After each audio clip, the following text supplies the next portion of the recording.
And with a Fox News alert, we are awaiting the president's joint news conference with French President Emmanuel Macron at any moment now at the White House. A variety of issues topping their agenda as we have been talking about this hour so far: the crisis in Syria, international trade, and whether or not the United States will remain in the Iran nuclear deal. President Trump firing back on a reporter earlier today for trying to turn the conversation to the ongoing criminal investigation into his longtime personal attorney, Michael Cohen. Look at this.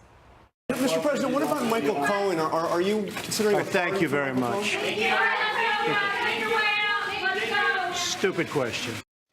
And he paused to make sure that that was heard, too. We'll bring you that news conference live as it happens, and then we'll just move on from this point. All right, so you've got a situation where the president said exactly what he was thinking. That is not breaking news, but it did bring it to a halt for a second.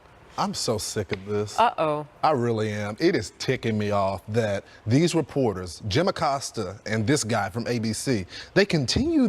First of all, his attorney hasn't even been charged. There has been no evidence of any wrongdoing at this point, and there's not a conviction. And you're asking if the president is going to pardon him? I mean, it's just sickening. Like Sarah Sanders at the White House press briefing yesterday, because she said, well, how can you comment on something that has yet to happen? That hasn't. And I think this is what's ticking off Americans. And I believe, look, I try to be fair with the press, but they are literally carrying the water of the Democratic Party at this point. This is the same talking points that the Democrats are using right now. And I don't get how you can still call yourself a journalist and the American people care nothing about this right now. You know, Jessica, you and I have had some interesting conversations about some of the questions that happened with the press corps. What do you think about this? I thought that it was a mistake to do it at that moment. I think that you give President Trump then the upper hand unequivocally when you do something like that, when you interrupt a state visit, press conference, when you have those two leaders there to ask a question about that. Now, I disagree with Lawrence insofar as I think that the American public does care about what is unfolding in the Mueller investigation. No, Michael Cohen, that's what it was talking about. That had nothing to do with Mueller. Right, but it is another aspect of what is going on in the investigation into President Trump. Inevitably, we will see. Oh, really? So why did Mueller pass it to a U.S. attorney then, if it was a part of Mueller's investigation? If you think that Michael Cohen has nothing to do and what he is being looked at for has nothing to do with President Trump, wait, that seems silly. Rod Rosenstein went out of his way to say that the president is not a target. Yes, he did. And then everyone since then has said that Rod Rosenstein was very clear about that he's not a target right now and that can be something that is moving. I'm not saying that President Trump the same way. It's not raining right now. I don't understand. So if Michael Cohen has three clients defending the question, no, I just said that was the wrong forum for it. But I think that asking questions about Michael Cohen is completely fine. He's the president's. Has to do with Russia. It has nothing to do with Russia. I said the Mueller investigation. No, it doesn't. I didn't say Mueller Russia. The word Russia over. did not come out of my mouth. Mueller passed it to the U.S. attorney. That's part of the problem. Is we're taking these disparate elements and trying to lump them together like different colors of Play-Doh that make a giant, ugly blob. Yeah. And at some point, it's disgusting. Yeah. At some point, you have to be able to separate things rationally and intellectually, and it really dumbs things down when you just try and plop everything together and foist it on the American people as though it's somehow art. It is sadly artless, and we have so many more. Hold on, we have so many more pressing issues between North Korea and Iran, especially and today Syria, with this not president to mention, visiting. you know, the economic implications implications of our foreign policy. I do think that I'm a little bit of more of a nuanced thinker than that blob that you just described here. What is saying Michael Cohen has three clients. One of them is the president of the United States of America. I understand that it was passed off and it is not part of the Mueller investigation, but people are certainly discussing the links between what work Michael Cohen might have done on behalf of the now president of the United States of America. Let's talk about it. When he's charged, let's talk about it. But I began the segment by saying it was inappropriate. So how did I turn into a Democratic devil? Let me just throw this in there. So you have, and no one's calling anybody the devil. Democratic devil. Okay, whatever kind of political. Don't craft your own no straw woman. No one has said that. Yeah. But you call me like a blobby. I did not. I was making a metaphor I'm a mom about. who loves a good ball of Play-Doh, any color. So let's move on. So Jessica, I did hear you in the beginning, and everybody heard you say not the right forum. But I would say, as a journalist, also perhaps not the right day of the week either. I mean, I don't think that it would have mattered the forum necessarily. We ask along with the news as it is developing. So then this becomes more of an editorial session inside the White House press corps, and I just don't think that's a good look for But you them. know what? You're absolutely right in that journalists have to call truth to power. They absolutely have to when challenge it's this happening. president and every administration, and they have to get to the truth. Today, Iran is happening. And we have to realize that I have to say the best thing about this idea of fake news is it makes people really try and contemplate what is journalism? What does it mean to seek the truth? And when has it what is the become separation more between journalism and editorializing? editorial for the moment? And this was a Well, he was moment. looking for a moment. Well, I was just going to say, this felt like, and we don't know because we weren't inside, was it Jonathan Karl or Yeah, somebody I who like asked? Jonathan We're Karl. not inside his Right. head, but it felt like a moment-grabbing section. I don't disagree with you. I think that certainly today, when you have the state visit going on and you're talking about North Korea, Syria, they're talking about, I'm sure, the Paris Trade. Accords Okay. Yes, as the well, which is president did say that, right. If you want to talk about Michael Cohen, maybe today is the day to ask Sarah Sanders about Michael Cohen and not the president of the United States of America when They he's asked sitting her next to yesterday. Macron. Okay, so we got yeah, that. and if you want to ask her every day, that's your business. But again, not the right forum for it. But it doesn't mean that it isn't an important But issue. Jessica, it's not the right question. There's no conviction. So why is pardon Well, there a are no part of the charges. conversation? There's Well, no- because wait the till he's at president least loves charged. to, now he's No charges, he's no waving, conviction. There's the president nothing. gonna pardoning pardon Joe me? Arpaio. He's I pardoning haven't Scooter heard. I Libby. miss the He's sound saying- of Sandra's voice. Okay. You know- me too. Well, actually, I have, when you took the camera came on, I was looking over here because I'm looking inside of the room there. We are waiting for Anything the president to happening? No, begin not yet. speaking along with the French president, Macron. But I mean, what an enormous day for this country. What an enormous day for foreign policy, for the serious discussion that is being had in that White House right now. And we are about to learn what they talked about and any conclusions that they came to. And this is a significant moment. So I get the questioning of a reporter throwing a question like that out there. Perhaps more so you could look at it like a missed opportunity for a Yeah. journalist Yeah. inside that White House today. To actually do the job. I of think a it's journalist. embarrassing. It is embarrassing in front of another world leader when we're talking about pressing issues You facing think the both of our president countries. handled his business? Oh, I think he did. I think it And I served them was- both well. yeah. I think it served Jonathan Karl and the president both well. Jonathan Karl to get that question out, and the president would be like, shut up, stupid question. Yep. Well, soon, as Sandra pointed out, Actually we'll lifted find up his out. finger, too. I mean, when you hear the president say that we could have talked 2 hours or longer and that their relationship is going on, we're going to get to hear what they talked about as we await for the start of the joint news conference between President Trump and French leader Macron. You will see it live right here when it begins. Stay close. LOMS, anybody else? Fox News Alert, we are awaiting a news conference. You're looking live inside the White House right now, where it has been a busy day in Washington. The French president, Emmanuel Macron, and his wife are visiting the first state visit for President Trump since he's been in office. The big state dinner will be this evening. Meanwhile, we are awaiting that joint news conference. Big conversations have been had inside that White House. One can assume Iran, Syria, North Korea, all on the table as they decide some of our most pressing foreign policy issues. We await to hear from both world leaders just moments from now. When that begins, we will go there live. Meanwhile, yesterday evening was a big one as well. Mike Pompeo, the president's pick to lead the State Department. The Secretary of State nominee did pass through committee, but it was not without Rand Paul flipping his vote to a yes vote after he spoke to the president himself. And also Democrat Senator Coons, he did allow the vote to go through. It was a tie. He was needed to step in. He voted present. It was a dramatic evening, to say the least. And now his nomination goes to the Senate floor. As we await that narrow passage going through last night, it's likely to be discussed today. Could be a question at this news conference because we do desperately need a Secretary of State, Lawrence Jones. Yeah, the fact that Bob Corker was crying of a nomination passing committee tells you how severe. Because of the discourse. bipartisan act of Right, Chris right. He was Coons. crying about it because he was shocked that it happened. And, you know, people call it emotional, but that just shows you how vitriol Washington is right now. I think the president deserves this nominee, especially after what Mike Pompeo was able to do with North Korea. We don't know where it's going to go, but the fact that he was able, with not any leaks, go there, meet with him, and then come back and report back to the president to start this Because we only conversation found out after the fact, right, that he sat down for his confirmation hearings after he had secretly met with the leader of North Korea. Yeah, that's absolutely right. And obviously, you know, that move was to bolster his foreign policy credentials so people would see that he was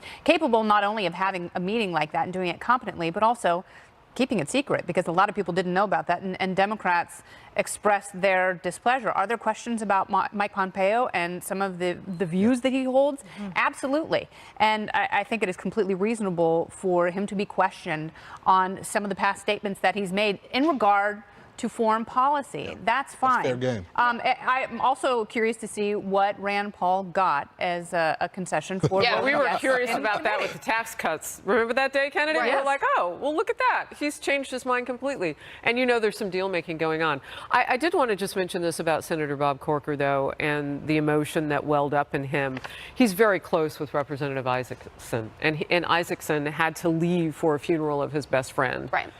So part of that emotion I would add would be because when your guy's not there and you see a Democrat step up, somebody that you don't always anticipate that maybe you can count on from across the aisle, not personally, but just in general, that emotion is then aided by the fact that your friend's not there. I would say this, though, to give Democrats, you know, a leg up and a way through the door. He wasn't the only one. Yes, he stepped up, Coons, and voted present. But you had Manchin earlier yesterday from West Virginia making news because he had decided he was going to vote for the nomination. Heidi Heitkamp was the first to go, and Joe Donnelly as well from Indiana. So you have 3 senators that are up for re-election in states that Trump won by double digits. And like you said, there are reasons to be concerned about Mike Pompeo for this choice. That I don't agree with the line that if you voted for him for CIA director, that it's a gimme that he should be Secretary of State, because those are very different positions. And to be the country's top diplomat is very different than to be CIA director. But once those 3 on the Democrat side went yesterday, I think Chris Coons saw the writing on the wall. Mostly, Jessica, though, because they're in those states where President Trump won so handily? Or do you think they would have done it anyway? I think maybe Joe Manchin. I'm not sure about Heidi Heitkamp and Joe Donnelly. Joe Manchin, I think, is the most fundamentally conservative of the 3 there. He's maybe also the only blue dog, true blue dog. Exactly, someone really from a different era. If you listen to Heidi Heitkamp off the trail, for instance, in the policies that she supports and how she fundamentally sees America and how we should, you know, treat those who are less well off, she doesn't sound that conservative. Joe Donnelly the same. So we have re-elections bids. We have 10 Manchin's been asked whether or not he wants to jump party, so he must actually be sounding. I think people like to do that, and Joe Manchin is very good at the conservative sound. Well, and you have to remember the governor of West Virginia flip parties, and the president went for that big lavish ceremony, which was essentially a handwritten note welcoming Joe Manchin to the GOP, if in fact he Republicans see West Virginia as their #1 shot at a pickup there, and then I think Claire McCaskill's race is going to be incredibly intense in Missouri. Well, and Hillary Clinton has made sure that it will be. She's not coming. She's not going to be in Missouri. Doesn't matter. North She's Dakota already laid the groundwork for how contentious it's going to be, because McCaskill has asked her to back off some of the lingo about voters who are Republican. Yeah, it's almost as though Claire McCaskill is getting some of her talking points from the RNC in regards to Hillary Mean Clinton. in fighting Hillary Clinton, yes, right? Exactly. She has to smack down a lot of the statements that she makes, whether she's in India or just blathering on and on at a book event. Oh, goodness fun. When you look at all the surprises that were yesterday, though, Rand Paul, after having met with the president and Pompeo, speaking to each of them, and then issuing that tweet that he had received the assurances that he did from both, that they agree on the important issues, and that he had decided then to support his nomination for Secretary of State. It's going to be fascinating to see if he is asked about Mike Pompeo today in the presence of the French leader, what he has to say going forward.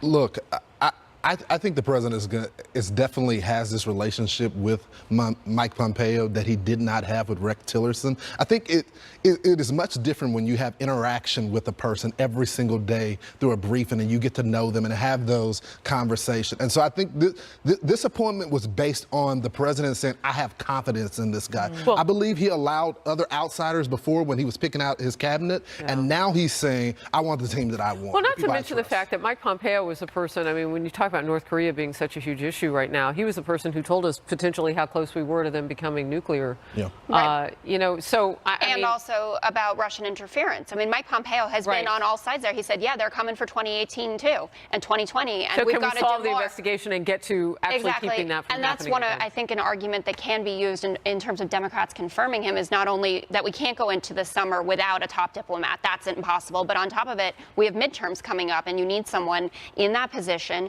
who who believes that the Russians did interfere with our elections.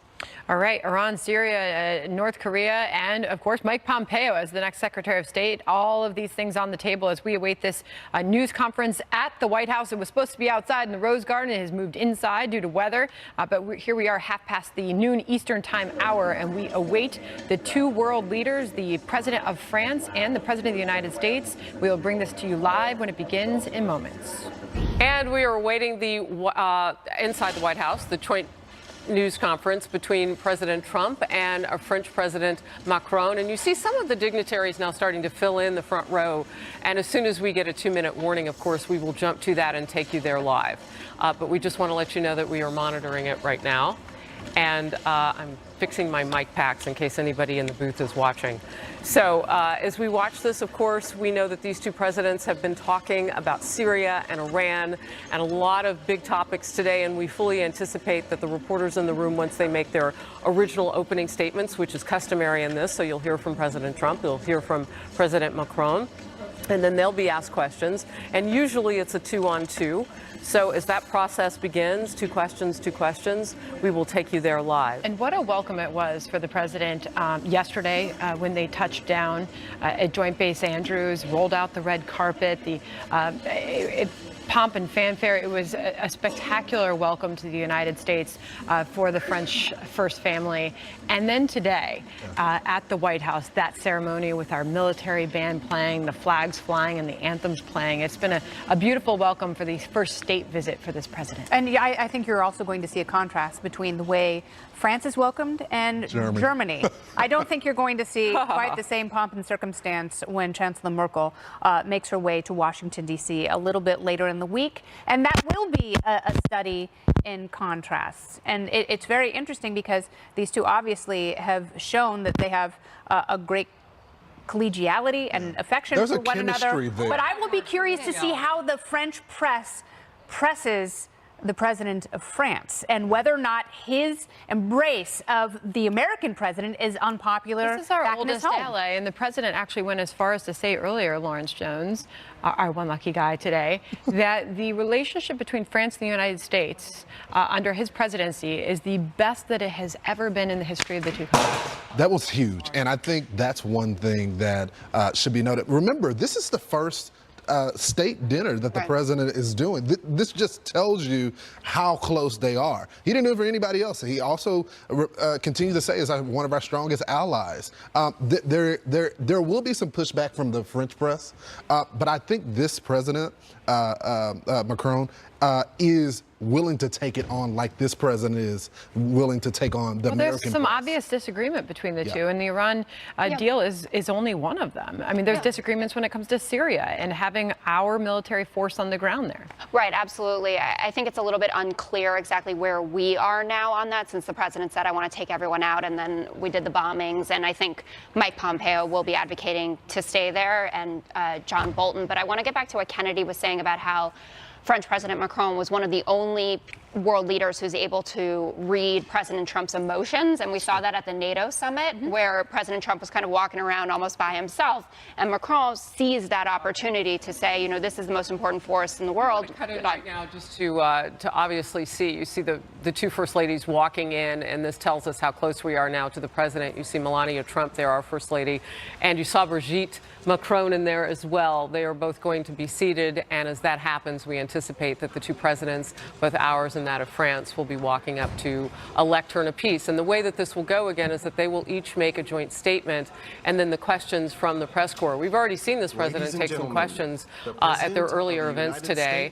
Some of it getting quite chippy when his personal attorney Michael Cohen's case came up, and he said stupid question about that. But he made some really strong comments about Iran, and if they step out of line and begin to put their program of nukes back into play, that could go in a different direction. I'm going to step in here, and we're going to welcome our other stations to join us around the country for this joint news conference. Let's take one moment to pause.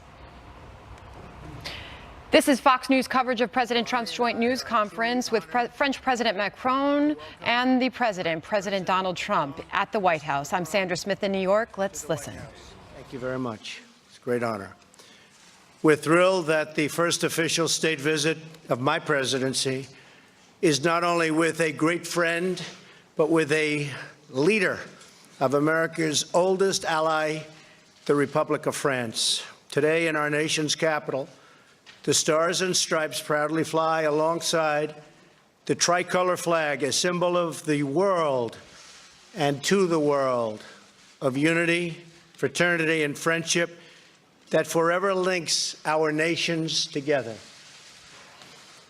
40 years after the end of our War of Independence, the great General Lafayette traveled to George Washington's home at Mount Vernon to visit the grave of the father of our country. President Macron, we're deeply moved that nearly 2 centuries later, the President of the Republic of France made that same tribute last night. It was a beautiful evening. Thank you. Thank you very much. This past summer, Melania and I had an incredible visit with you and Brigitte in Paris to celebrate Bastille Day. We were awed by the beauty of your country and the grateful hospitality of your incredible people. They are incredible people. Together, we commemorated the 100th anniversary of America's entry into the First World War.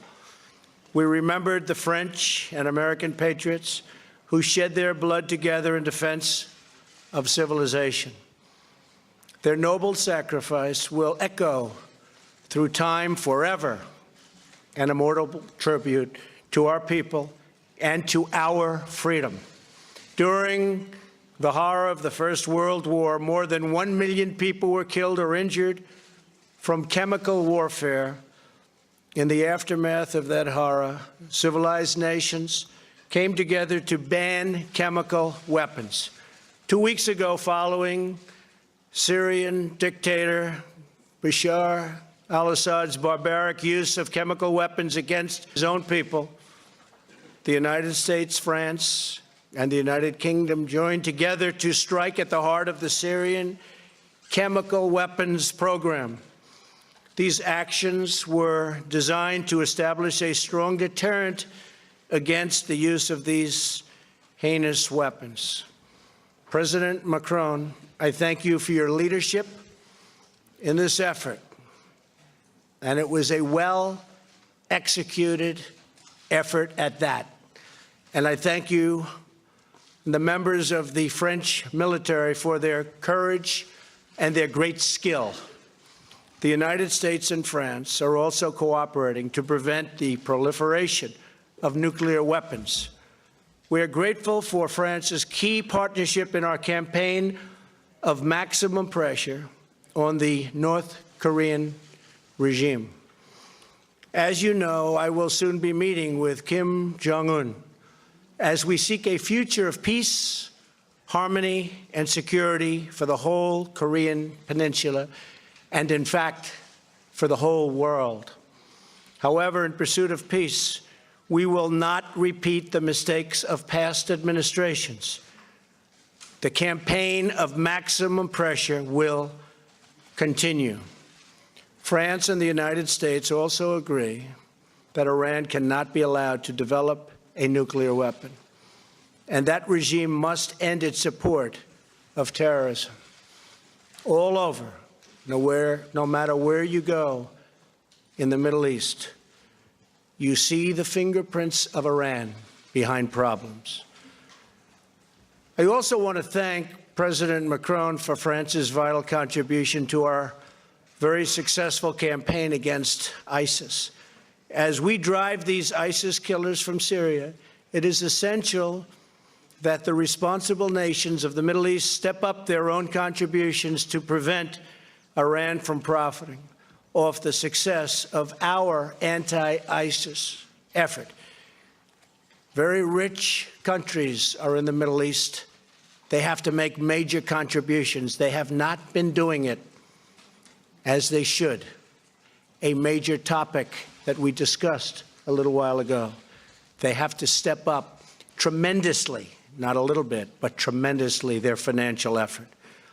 Mr. President, on behalf of the American people, I again express our solidarity in the wake of the terrorist attack in southern France last month. I share the confidence you conveyed at the memorial service for the heroic Colonel Beltram, that in time we will achieve the ultimate triumph of right and of justice. In the fight against terrorism, we both know that we must be strong from within to defend ourselves from threats outside. We will do what we must to protect our countries. You are our oldest ally, and you are truly one of our great allies, and we appreciate it. We will always be there for you. Both the United States and France are dealing with a challenge that has gone on for a long, long time. It's uncontrolled migration. In the United States, we are taking strong action to regain control over our borders and over our sovereignty. It's gone on for too long, and we've slowed it down very substantially, but we're going to stop illegal immigration. I know that you face similar challenges in France, and Mr. President, I admire the leadership you have shown in addressing them in a very honest and direct fashion, and not always popular. Both of our elections owe much of the success to the desire of everyday citizens to be heard, to be listened to, and to have control over their own nations and their own futures. Let us demonstrate through our partnership that the voice of the people will always reign. At all times, it will reign. During our meetings today, we also discussed the robust economic relationship between our countries. The United States is setting records in business, and we will continue. And I know that France will be setting records under your leadership very soon. We look forward to exploring increased opportunities for bilateral trade and investment based on the principle of fairness and, importantly, reciprocity. Mr. President, thank you again for accepting our invitation to the White House. It's been such an honor. The foundation of our friendship draws from the deepest wells of civilization and is sustained by our people's love of their history, culture, and liberty. For 2 centuries, the alliance between France and the United States has been the cornerstone of freedom. Now the strength of this mighty alliance is in our hands, linked together by fate and destiny. I am confident that our future has never, ever looked brighter. Thank you, Mr. President. Thank you very much. Thank you, Donald. Please. Merci, Monsieur le Président, cher Donald. Thank you, Mr. President, Merci à vous dear Donald. et à votre épouse Melania pour Thank you votre to accueil. you and to the First Lady for your warm welcome. Avec Please allow me to tell you how pleased we are together with my wife Brigitte and the whole of the French delegation, how pleased we are to be your guests for 3 days after this wonderful visit and the honor you made it by attending Bastille Day in Paris. In both our speeches earlier today, we referred to the deep and ancient bonds between our 2 countries. These go back to the founding revolution of your country and have been true through both our histories. These bonds are based upon our deep attachment to freedom and peace. Each time they have been threatened, we stood by one another.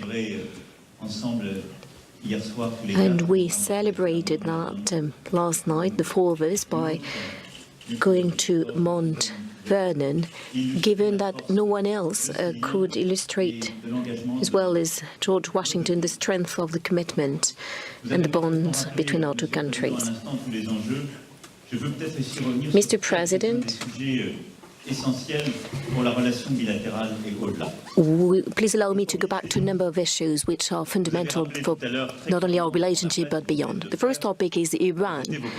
You said once again in front of the press what your position was during the campaign, and as well as the President of the United States.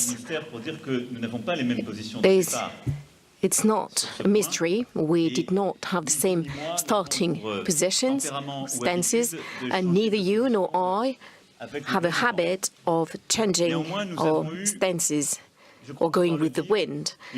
That being said, I can say that we've had a very frank discussion on that, just the two of us. You consider that the Iranian deal, the JCPOA, the one negotiated in 2015 with Iran, is a bad deal. For a number of months, I've been saying that this was not a sufficient deal, but that it enabled us, at least until 2025, to have some control over their nuclear activities. We therefore wish from now on to work on a new deal with Iran. What we need, and I believe that on that, our discussions allowed us to shed light on our convergence of views, is that we need to cover 4 topics. The first one is to